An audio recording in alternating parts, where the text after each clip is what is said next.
ओडिशा विधानसभा seat से महायुति के उम्मीदवार विलास तरे को शानदार जीत हासिल हुई है और इस जीत के पीछे इन तमाम कार्यकर्ताओं की काफी मेहनत है। ये महाविकास आघाड़ी के खिलाफ जिस तरह से इन्होंने प्रचार प्रसार किया, बहुजन विकास आघाड़ी के उम्मीदवार के खिलाफ जिस तरह से प्रचार प्रसार किया, उसी सब के चलते आज विलास तरे को इतनी शानदार जीत हासिल हुई है। वही आपको बता दें कि तमाम क्षेत्र में जो अव्यवस्था है, इन अव्यवस्थाओं को मुद्दा बना करके यह चुनाव लड़ा गया था। तो युवाओं की भूमिका इस चुनाव में काफी बेहतर रही। चुनाव प्रचार अलग ढंग से किया गया, घर घर तक महायुति के विचारों को पहुंचाया गया। चुनाव प्रचार करने में युवाओं ने दिन रात लगाए। वही आपको बता दें कि इस समय बोईसर विधानसभा क्षेत्र अंतर्गत तमाम जगह पर जश्न का माहौल है। कहीं पटाखे फोड़े जा रहे हैं, कहीं डांस किए जा रहे हैं, कहीं गुलाल उड़ाए जा रहे हैं, तो कहीं पे मिठाइयां बांटी जा रही है। हालांकि इस वक्त का इंतजार वर्षों से किया जा रहा था और अब आखिरकार वह वक्त आ चुका है जब बोईसर से महायुति के वह उम्मीदवार अब उम्मीदवार नहीं रहे, अब वे विधायक बन चुके हैं। हालांकि यात्रा इतनी आसान नहीं रही, बहुत कठिन मेहनत इन कार्यकर्ताओं ने की और वह किस तरह का माहौल रहा, किस तरह की इन सब की भूमिका रही, तमाम सवालों का जवाब जानने के लिए आइए बात करते हैं महायुति के तमाम घटक दलों के स्थानीय पदाधिकारी एवं कार्यकर्ताओं से। क्या नाम है आपका? राजेश मौर्य। मौर्य जी, आप सबकी भूमिका किस तरह से इन चुनाव में रही? हम लोग की भूमिका यही थी कि किसी भी तरह जमीनी स्तर से काम करके विलास तरे जी को अपना आमदार बनाना है तो बनाना है। उसके लिए जेब से जो भी लगता है अपना होता है, 1500 अगर खर्चा भी हो जाता है तो भी करो, लेकिन रात दिन करके मेहनत करके हमको लाना, क्योंकि लाइट, पानी, गटर, घरपट्टी, अगला पिछला चुनाव जो हुआ था 20 तारीख को चुनाव हुआ था, 23 तारीख को मेरे घर पे घरपट्टी आ गया 500 स्क्वायर फीट का 13,72,000 रुपया। मैं उस समय देख के घरपट्टी चक्कर आ गया मेरे को। फिर मैं हमारे जो सीनियर थे उनसे बात किया, वो बोले जाओ वहां पे फिर एप्लीकेशन दो प्रूफ के साथ। हमारा 500 स्क्वायर फीट है तो 6,500 स्क्वायर फीट का क्यों घरपट्टी मेरे पास भेजे।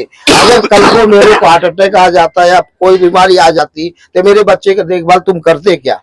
तो सॉरी बोले, माफी मांगे, एप्लीकेशन लिए, फिर मेरा 13,72,000 हटा के फिर 0-0 करके दिए। ये क्या है? उनको मालूम है मैं शिवसेना शाखा प्रमुख राजेश मौर्य सिद्धेगढ़ का। जब उन लोग मेरे पास आए थे बांटने के लिए, मैं वो तीनों को पकड़ लिया। बोला भेजा कौन? बोले प्रमोद भोज साहब ने। प्रमोद भोज साहब को मैं बोला फोन लगाओ, बात कराओ। बोला साहब मेरा 500 स्क्वायर फीट है, तुम 6,500 स्क्वायर फीट का तुम भेजे कैसे मेरे पास? क्या मेरे पास कंपनी है क्या? 13,72,000 भेजे। बोले 28 तारीख को तुम आ जाओ मौर्य जी, तुम्हारा मैं सही करके देता हूँ। तो हमारे साथ अन्याय है कि नहीं है? मतलब तमाम प्रकार की जो अव्यवस्थाएं थी, उन अव्यवस्थाओं के वशीभूत होकर के यह मजबूर हो गए महायुति के उम्मीदवार के पक्ष में प्रचार प्रसार करने के लिए, और जिसका नतीजा ये हुआ कि आज महायुति का जो उम्मीदवार सिर्फ उम्मीदवार नहीं है, विधायक है। सर क्या कहना चाहोगे, किस तरह से ये भूमिका यहाँ के लोगों की रही कि आज जो विलास तरे इतनी प्रचंड जीत से यहाँ पर विजय हासिल की है? देखिए, यहाँ पर सारे कार्यकर्ताओं का बहुत अहम भूमिका था और जमीनी स्तर से जुड़ के सभी लोग बहुत अच्छा मेहनत किए, जिसका परिणाम स्वरूप जो है आज सामने आपके है। इसमें ज़्यादा कुछ बोलने की ज़रूरत नहीं है। कहीं न कहीं तकलीफ थी, यूं ही कोई व्यवस्था नहीं होता। तमाम प्रकार की जो अव्यवस्था है, उनमें से ऐसी कौन सी अव्यवस्था है जिनके चलते यह मुद्दा बनाया गया चुनाव में? लाइट है, पानी है, गटर की साफ सफाई है। बहुत सारे लोग हैं यहाँ पे जो सारे अव्यवस्थाओं से झेल रहे हैं, जूझ रहे हैं। उनकी आवाज़ उठाने के लिए कोई आगे नहीं आ रहा था, लेकिन आज एक ऐसा समय आया है कि हमारे उत्तर भारतीय भाई लोग सभी लोगों ने आवाज़ उठाया है और संघर्ष करके अपने एक नेता को चुना है जो हम लोगों की आवाज संसद तक पहुंचाएंगे और हमारी सारी परेशानियों को दूर करेंगे। विलास तरे जी के चुनाव प्रचार प्रसार में ये जो तमाम सारे लोग एकत्रित हुए हैं, आप बताओगे जरा कि किस रणनीति के तहत चुनाव प्रचार किया गया, किस तरह से जन जन तक महायुति के विचारों को पहुंचाया गया? महायुति के विचारों को पहुंचाना एक बहुत बड़ा उद्देश्य था। राज भाई, मैं आपको बता देता हूं कि यहाँ की जनता बहुत ही परेशानी से गुजर रही है। यहाँ के कोई भी व्यवस्था, कहिए आप प्रशासनिक कोई भी व्यवस्था, यहाँ पर नगर पालिका का एक भी व्यवस्था यहाँ पर सही नहीं है। कहीं गटर बनाए तो टूट गया, कहीं गटर के ढक्कन नहीं है, काफी सारी परेशानी है। आपने कई बार पिछले उसमें भी आपने इसको दिया है, दिखाया है लोगों को कि इस तरह से यहाँ गटर और रास्ते की व्यवस्था, सबसे ज्यादा आज के डेट में गटर, रास्ता और घर पट्टी का मुद्दा है, जिसके कारण यहाँ की सारे जनता, जितने उत्तर भारतीय रहने वाले हैं, चाहे यहाँ के स्थानिक लोग हैं, यहाँ के स्थानिक लोगों से भी आप पूछेंगे उनके घर तक नल का पानी नहीं पहुंचा हुआ है। आज श्रमजीवी संगठन के लोग यहाँ पर हमारे साथ में दिन रात एक होकर के काम किए हैं और इसी का नतीजा हम लोगों ने सारे यूटी के जितने भी यूटी वाले थे सभी लोगों ने मिलकर काम किया और जन जन तक इनको पहुंचाया। इनकी समस्याओं को पहुंचाने के बाद हमारा कार्य जा करके आज हमारे विधायक जी जो चुनकर आए हैं, विलास तरे जी।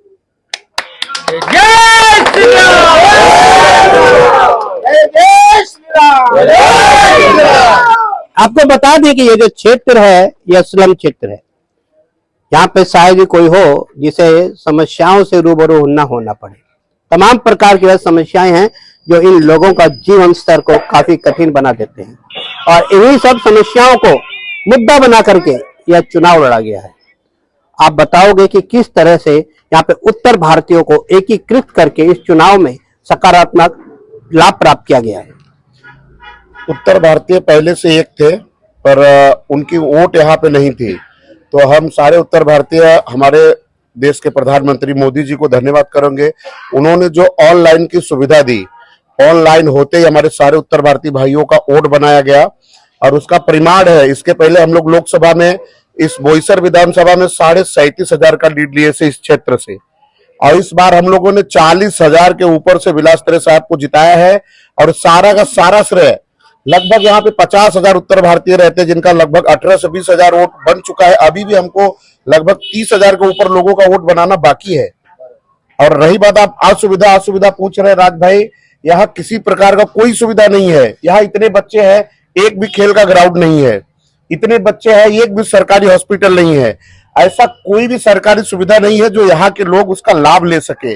उसी को सुविधा में लाने के लिए हम लोग विलास तरे साहब को चुन के लाए हैं।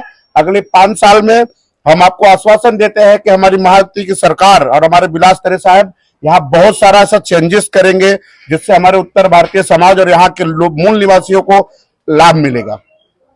क्षेत्र में समस्याएं काफी हैं जिनका जिक्र बार बार किया जा रहा है। वही एक बात और सामने आई है कि क्षेत्र में उत्तर भारतीय बहुतायत संख्या में है, जिन्होंने इस बार इस चुनाव में अपनी महत्वपूर्ण भूमिका निभाई है। इन्होंने कहा है कि उनके वोटर आई कार्ड बनाए गए हैं, जिसका लाभ इस चुनाव में महायुति के उम्मीदवार विलास तरे को प्राप्त हुआ है। वही कई और लोग हैं जिनके वोटर आई कार्ड अभी नहीं बने हैं, उनके भी बनाए जाएंगे, जिससे कि आगामी वसई विरार शहर महानगर पालिका के चुनाव जब होंगे तो उन सब का उपयोग उस चुनाव में किया जाएगा। कार्य बहुत बढ़िया किया गया। ये हमारे देवता है, आज 22 साल से हमारे साथ में है। और ये जो है अपने पूरे यहाँ पर रहवासियों को लेके बहुत विधि पूर्वक जो है संजय बिहारी लेके चल रहे हैं, संजय बिहारी महतो। और इनका कार्य जो है इतना बढ़िया कार्य है कि भगवान ऊपर करे राम कि इनका कार्य बढ़िया चलता रहे। क्या नाम है आपका? हरि यादव। आप बताओगे कि जिम्मेदार कार्यकर्ता ने किस तरह से इस चुनाव में काम किया? बहुत अच्छी तरह से काम किए, क्योंकि वो लोग 35 साल से वो लोग मतलब उनका ही राज चल रहा था और हम लोग जो है कि मतलब एकदम विलास तरे जी के लिए हम लोग ये सोच रहे थे कि कोई भी ऐसा नागरिक आए, कोई भी ऐसा आदमी आए कि जो कि काम करे। ना गटर है, ना रास्ता है, ना रोड है, ना कोई चीज है। बहुत लोग परेशान हैं। डर, इनकी सबसे बड़ी चीज तो डर है। डर सबसे बड़ी चीज है। किसी से डरते हैं? हर चीज से डरते हैं। अव्यवस्थाओं के बावजूद डर भी है और जिससे कि डरते हैं। क्या कहना चाहोगे, किस तरह की भूमिका इन चुनावों में रही है? अभी तो आगे देखा जाएगा, फिर आगे क्या भूमिका है। अभी तो जीतने के बाद तेरे साहब आए हैं, बताएंगे आगे। आपको बता दें कि कुछ ही महीनों में वसई विरार शहर महानगर पालिका के चुनाव होने जा रहे हैं और उन चुनावों में किस तरह की भूमिका इन युवाओं की होगी, किस तरह से अपनी जिम्मेदारी निभाई जाएगी। सर, क्या कहना चाहोगे? अभी 3-4 महीने के अंदर वसई विरार शहर महानगर पालिका के चुनाव होंगे, क्या उस चुनाव में भी इसी तरह से दमखम से चुनाव लड़ा जाएगा? बहुत ही ज्यादा दमखम इस बार जो दिखाया है जनता ने यहाँ पर, तरे साहब को विधानसभा जिताकर और हेमंत सर को लोकसभा जिताकर, इससे भी ज्यादा दमखम लगा करके नगर पालिका चुनाव लड़ा जाएगा। आपको बता देता हूँ राजभाई की यहाँ की जनता अब जागरूक हो चुकी है। अब वो डरने वाली जनता नहीं रही जो धमकियों से डर जाए कि पानी बंद कर दिया जाएगा, लाइट काट दिया जाएगा। यहाँ की सारी जनता जागरूक हो चुकी है। यहाँ की जनता अब जागरूक हो चुकी है, डरने वाली नहीं उनकी धमकियों से।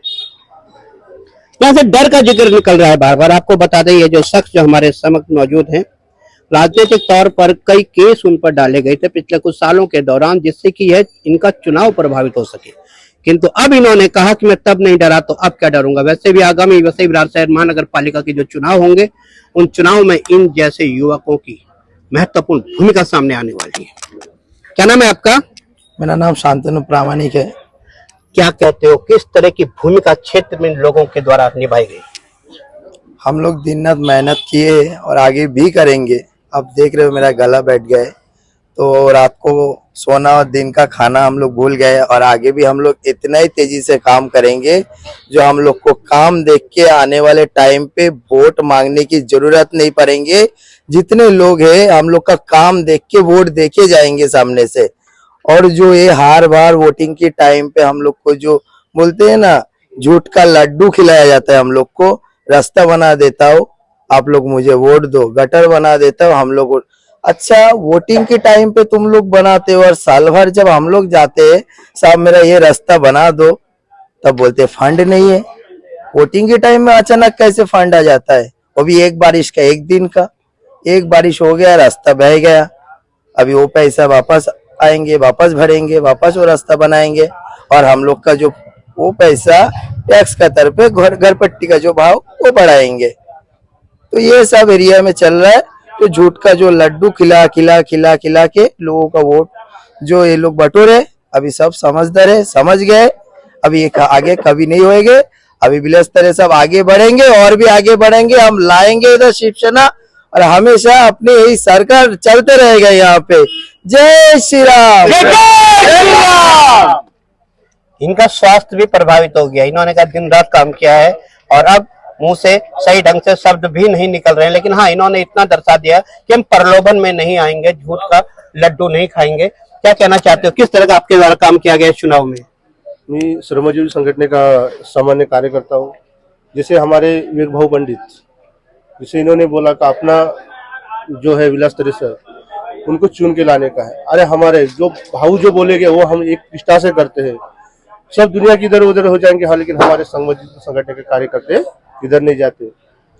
रही बात ये जो पानी का व्यवस्था, जैसे संजय भाई अभी बोले, आज भी गावदीवी हो या बिलालपाड़ा, आज भी मेरे हाथों से 30-35 फॉर्म मूल आदिवासी जो समाज के हैं उनको फॉर्म डाले हुए। अभी इन लोग ने जब मैं बोला इनको कि भाई जो अपने उधर के अधिकारी है, मतलब पानी ये दे दो, तो बोलते हैं अभी नहीं है, थोड़ा आचार संहिता चालू है।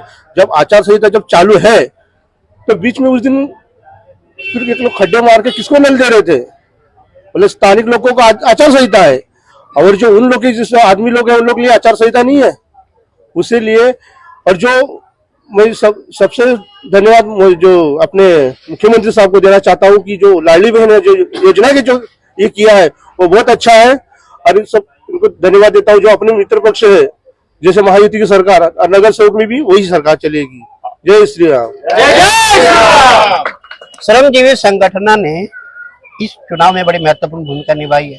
उनसे जुड़े कार्यकर्ता ने खुल करके बोला है कि किस तरह से उन्होंने काम किया है। साथ ही उन्होंने एक बहुत बड़ी बात बोल दी है कि मुख्यमंत्री की लाडली योजना जो थी उसका प्रभाव इस चुनाव में काफी हद तक पड़ा है। ताई, क्या कहना चाहोगे? क्या नाम है आपका? वैशाली गिरमर। इस चुनाव में किस तरह से महिलाओं की भागीदारी रही है?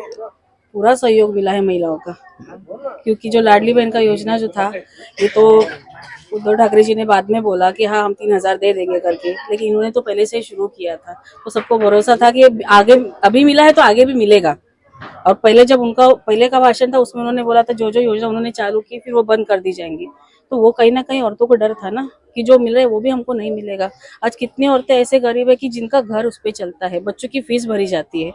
तो वो अगर उनका काम हो रहा है तो फिर शिवसेना ही ठीक है ना हमारे लिए। तो शिवसेना सिंधेगढ़ गए स्थानीय पदाधिकारी, स्थानीय कार्यकर्ता, उन्होंने खुल करके लाडकी बहन योजना के प्रभावों का समर्थन किया। स्पष्ट तौर पर लाडकी बहन योजना ने इस चुनाव में अपनी महत्वपूर्ण भूमिका निभाई है। वही अब देखना यह होगा कि जोड़ तोड़ करके तमाम प्रयास करके आखिरकार महायुति के उम्मीदवार को विधायक तो बना दिया है, किंतु स्थानीय जो भी समस्याएं हैं, इन समस्याओं के मद्देनजर अगले 5 साल के दौरान किस प्रकार के कार्य किए जाएंगे, किस प्रकार की समस्याओं का निराकरण किया जाएगा।